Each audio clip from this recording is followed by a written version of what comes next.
ketika ya seorang Habib ahli batin nyaba ka Banten kuari nyaba ka Pandeglang pernah ngetes gencai mata sebab naon sebab nyana bisa ngobrol jeung laut ketika nyana ngobrol jeung cai laut ceurik nyana sebab ya laut tekatan dan naik aduh Gunung Karang hampir-hampir cak Habib ahli batin.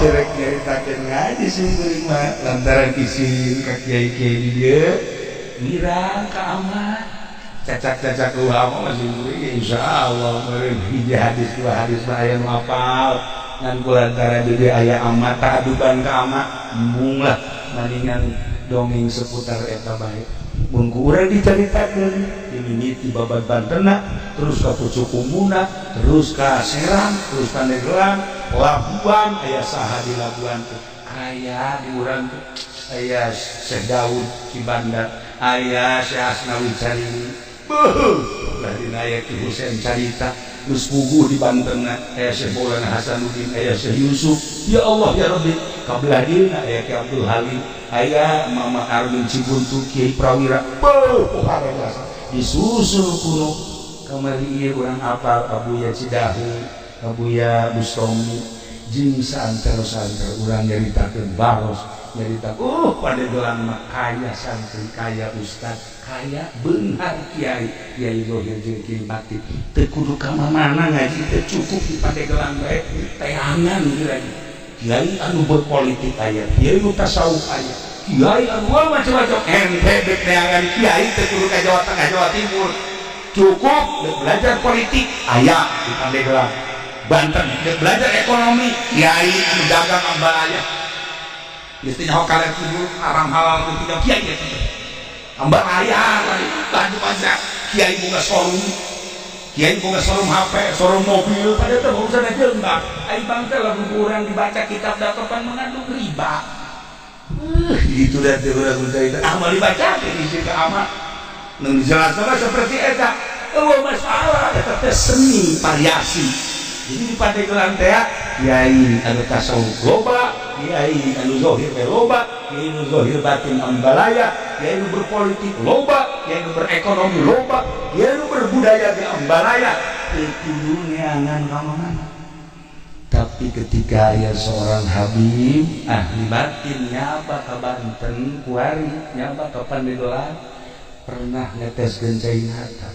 Sebab naon? Sebab nyana bisa ngobrol jeung laut ketika nyana ngobrol jeung cai laut ceurik nyana sebab ieu laut teu kakandek naik ka dieu Gunung Karang hampir-hampir cak Habib ahli batin nu kukula kuari karandapan Habib hiji Habib Lutfi dua Habib Umar tilu Habib Jafar Habib Sehan eta bangsa Habib-habib nu waduh aredan edan Allah dari sini mah edan jahe kolot-kolot itu tahu diri waduh Masya Allah itu beda jauh orang ngobrol saya di kemana apa hati urang kata batin Masya Allah kadang meringkat bulu tapi ada satu kebanggaan Masya Allah indah ada seorang mengungkapkan izin Habib-habib model pas gitu ngerasa handap diri orang ketika orang amprokin Habib begitu.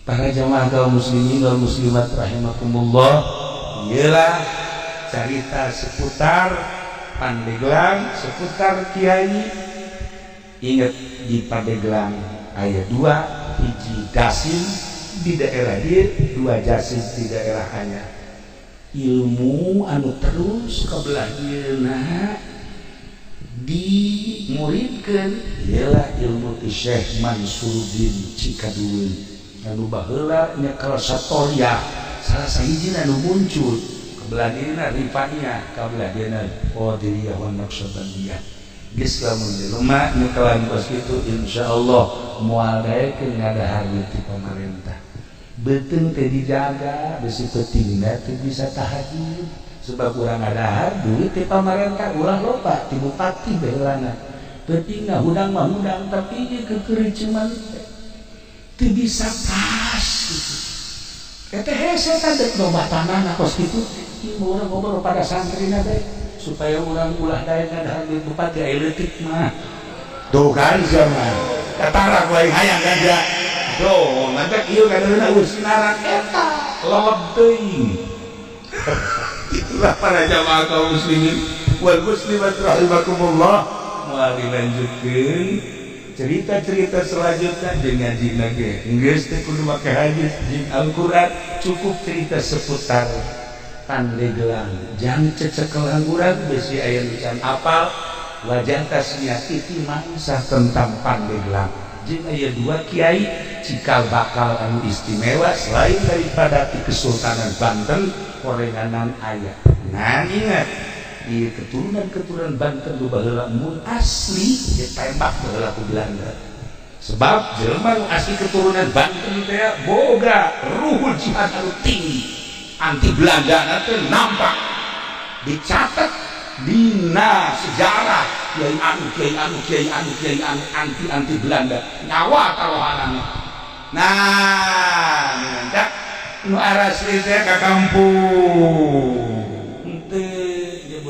keturunan Banten teu nyebutkeun keturunan Cirebon sebab lamun kanyahoan zaman Belanda tembak dibuing seret maka dilanjutlah ku anu bangsa rada semis teu masalah nu asli ge aya ngan nu bodoh maksudna zaman Belanda lamun nu pinter keturunan nu asli tembak tapi lamun keturunan asli bodoh masalah sebab naon moal aya jihadan. Sebab jihad mau didelegikeun nu hebat eta kan jelema na keturunan istimewa kemudian ruhul jihad pasti tinggi pinter ngomong sakecap dua kecap ditaluturkeun ku jelema perang ya ieu teh kumaha pemimpin udah lamun nyaritakeun baheula masyaallah ki Amar Khatib terus ka belah ditu sejarah-sejarah Banten urang teh tergugah hati terus di Banten mah moal eureun kuari Belanda teh paling ditinggali sa Indonesia hanya 3 1 Banten